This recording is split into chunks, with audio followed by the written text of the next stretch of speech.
शुक्लां ब्रह्मविचारसारपरमामाद्यां जगद्व्यापिनीं वीणापुस्तकधारिणीमभयदां जाड्यान्धकारापहां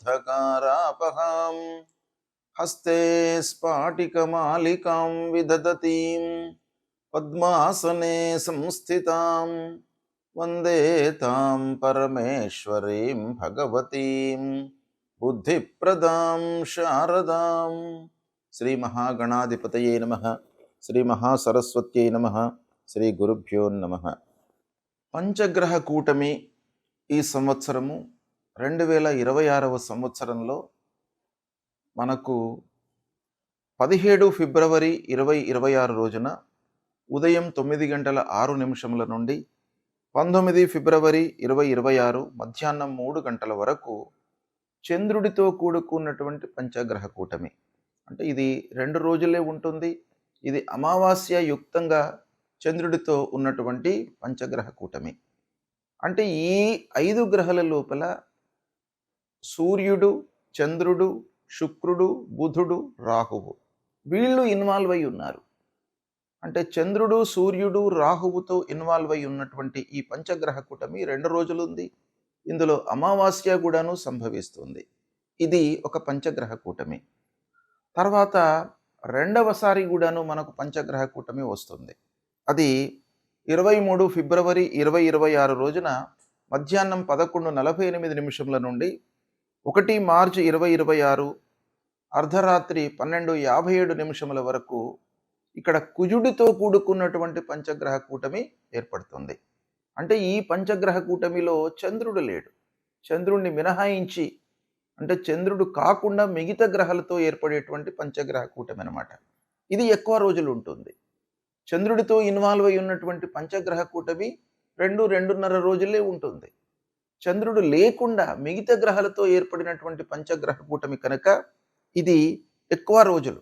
అంటే 23 ఫిబ్రవరి నుండి మనకు 1 మార్చ్ అర్ధరాత్రి వరకు ఉంటుంది. అంటే ఇక్కడ 5 రోజులు, ఇది 1 రోజు. అంటే 6-7 రోజులు ఈ పంచగ్రహ కూటమి చంద్రుడు లేనటువంటి పంచగ్రహ కూటమి అన్నమాట. ఇది చాలా ప్రభావాన్ని చూపిస్తుంది. వ్యక్తిగత ప్రభావం కంటే కూడాను ప్రపంచవ్యాప్తంగా, దేశవ్యాప్తంగా, రాష్ట్ర వ్యాప్తంగా మనకు ప్రమాదాలు, సంఘటనలు, ఆకస్మికమైనటువంటి ఇబ్బందులు, మార్కెట్ లోపల ఉన్నటువంటి ధరలు పెరగడము, పతనం కావడము, ఇలాంటిది మనకు ఊహకు అందనటువంటి ఎన్నెన్నో విషయాలు ఈ పంచగ్రహ కూటమి సందర్భంగా జరిగేటువంటి అవకాశాలు చాలా ఉంటాయి.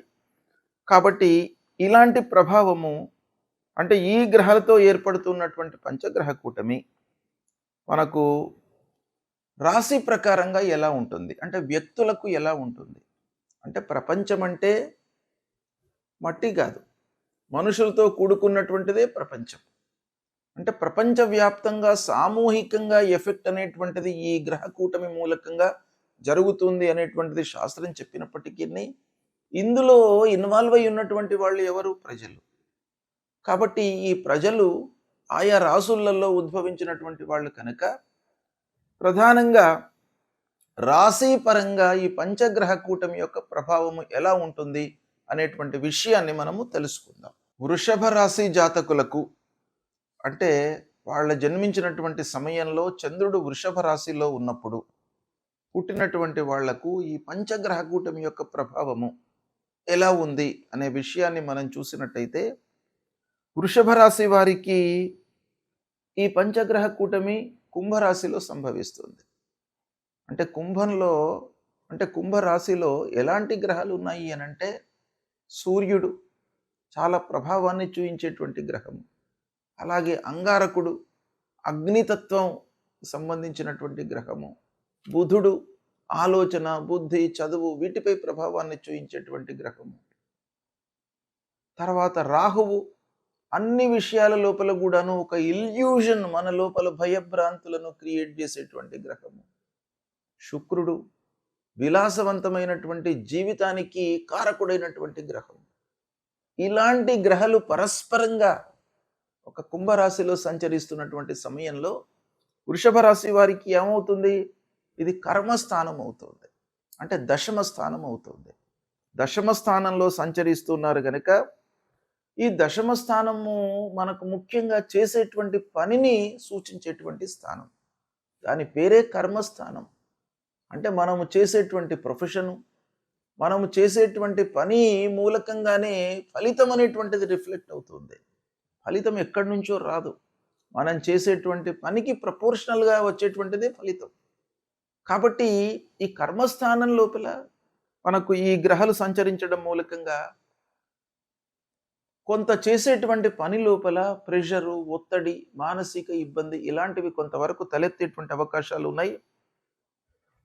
ఇక ఉద్యోగస్తులకు, వ్యాపారస్తులకు వీళ్ళందరికీ కూడాను హై అప్స్తో, అధికారులతో చిన్నపాటి మనస్పర్ధలు వచ్చే అవకాశాలు ఉంటాయి.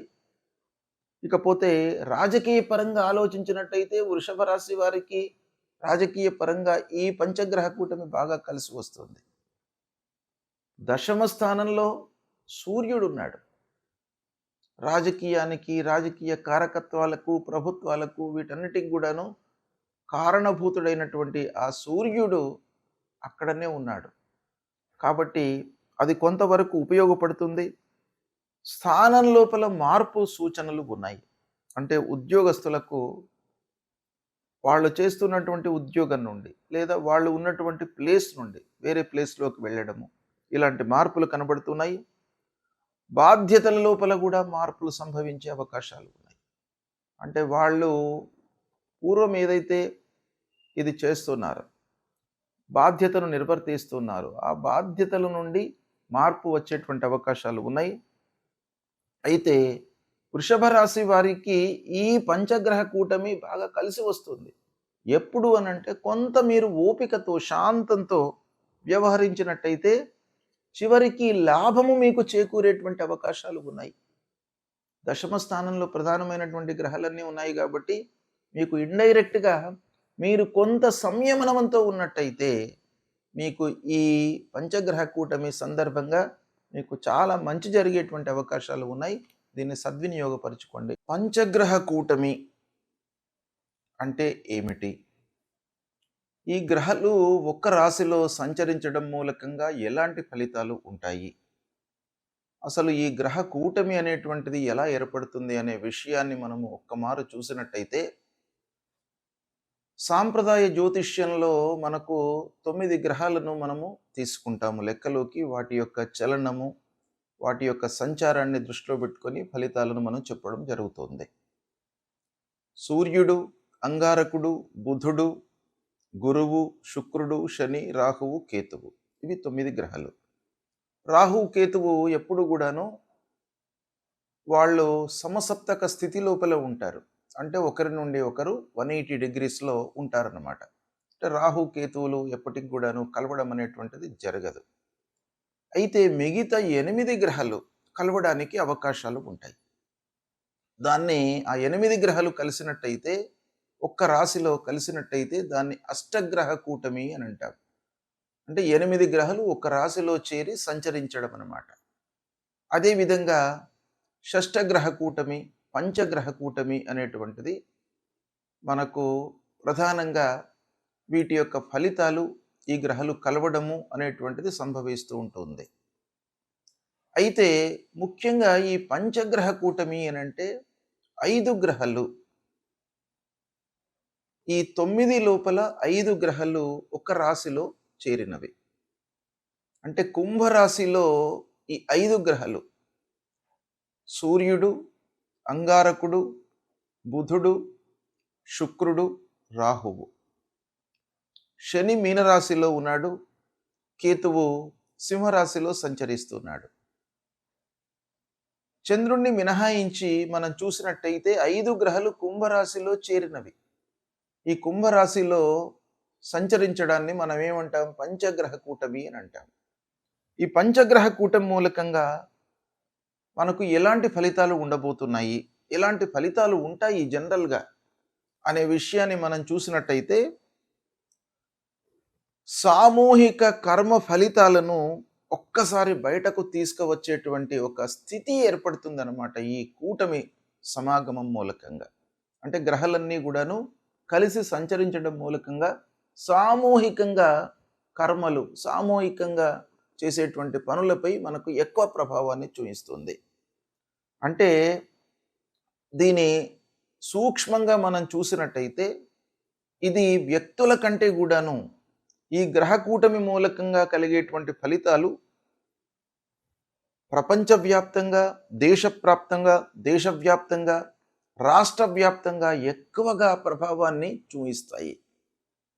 అంటే ప్రపంచవ్యాప్తంగా ఎలా ఉంటాయి, ఎక్కువ సంఘటనలపై ప్రభావం చూపిస్తుంది గనక ప్రపంచ స్థాయిలో ఎలాంటి ప్రభావాలు ఉంటాయి, ప్రపంచ స్థాయిలో మనకు ఉండేటువంటి ప్రభావము సంఘటనలు ఏంటంటే రాజకీయ పరంగా, రాజకీయంలో ప్రపంచవ్యాప్తంగా దేశాలలో రాజకీయ మార్పులు, ప్రభుత్వాలపై ప్రజల యొక్క అసంతృప్తి, నియంతృత్వ పాలనలకు చరమగీతం పాడడము, అంటే నియంతృత్వ పాలనలు బలహీనపడము, తర్వాత కొత్త రాజకీయ కూటమిలు ఏర్పడము, అంతర్జాతీయ ఒప్పందాలు, యుద్ధాలు, ఉద్రిక్తతలు, వీటిపైన కూడాను చాలా ప్రభావం చూపిస్తుంది. అంటే సరిహద్దు వివాదాలు మళ్ళీ చెలరేగే అవకాశాలు ఉంటాయి.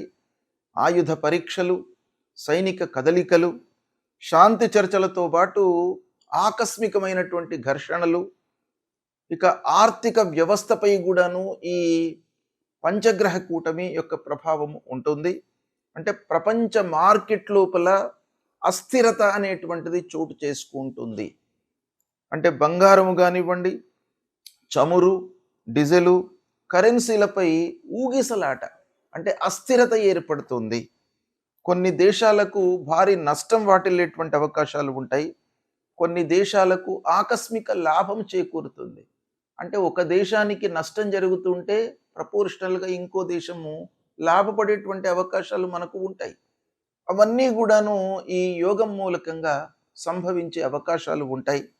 అంతేకాకుండా ప్రకృతి లోపల వైపరీత్యాలు ఏర్పడతాయి. అంటే భూకంపాలు, అగ్నిపర్వతాలు విస్ఫోటనం కావడము, సముద్ర తీర ప్రాంతాలలో తుఫాన్లు ఏర్పడము, వరదలు రావడము, వాతావరణంలో అతి తీవ్రమైనటువంటి మార్పులు ఏర్పడము, ఇలా ప్రపంచవ్యాప్తంగా జరిగేటువంటి అవకాశాలు ఉన్నాయి. ఇక దేశీయంగా భారతదేశంలో ఎలాంటి ప్రభావం చూపిస్తుంది అనంటే పాలనపైన, రాజకీయాలపైన ప్రభావం చూపిస్తుంది. కేంద్ర రాష్ట్రాల మధ్య అధికార ఘర్షణలు తలెత్తేటువంటి అవకాశాలు ఉంటాయి. కీలక చట్టాలు, విధాన మార్పులు, ప్రజల ఉద్యమాలు పెరిగే అవకాశం ఉంటుంది. దేశీయంగా కూడాను ఆర్థికపరమైనటువంటి రంగం పైన ఎఫెక్ట్ కనబడుతుంది.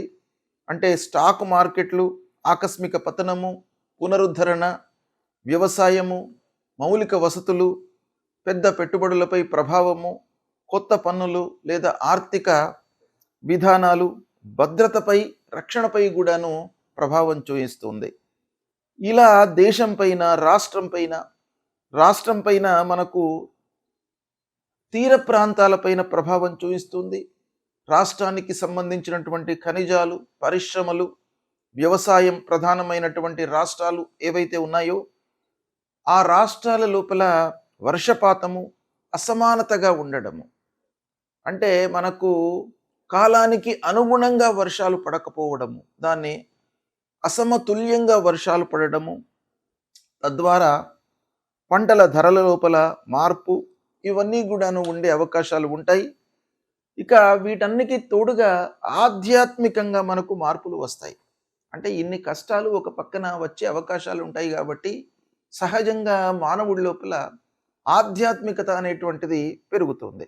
అంటే ప్రజల లోపల ధ్యానము, భక్తి ప్రపత్తులు, ఆధ్యాత్మిక చింతన, తర్వాత పాత సంప్రదాయాలకు సంబంధించినటువంటి విషయాలపై మనస్సు నిలపడము, సంప్రదాయ గ్రంథాలను చదవడము, గురువులను సేవించడము, సాధువులను సందర్శించుకోవడము, ఇలాంటి ఫలితాలు మనకు పంచగ్రహ కూటమి మూలకంగా ఓవరాల్గా ఉండే అవకాశాలు ఉంటాయి. వీటి నుండి అధిగమించడానికి మన సంప్రదాయం ప్రకారంగా ఏవైతే చెప్పారో, ఏం చెప్పారు, ఇలాంటి విపత్తులు జరుగుతున్నటువంటి సమయం లోపల మానవులందరూ కూడాను భగవంతుణ్ణి ఆరాధించడము, భగవంతుడికి కావలసినటువంటి జప తపాదులు హోమాలు చేయడము, తద్వారా ఇవన్నీ కూడాను తగ్గేటువంటి అవకాశాలు ఉన్నాయి. మన హిందూ సాంప్రదాయంలో ఒక ఉత్కృష్టమైనటువంటి స్థితి మానవుడికి ఇచ్చింది.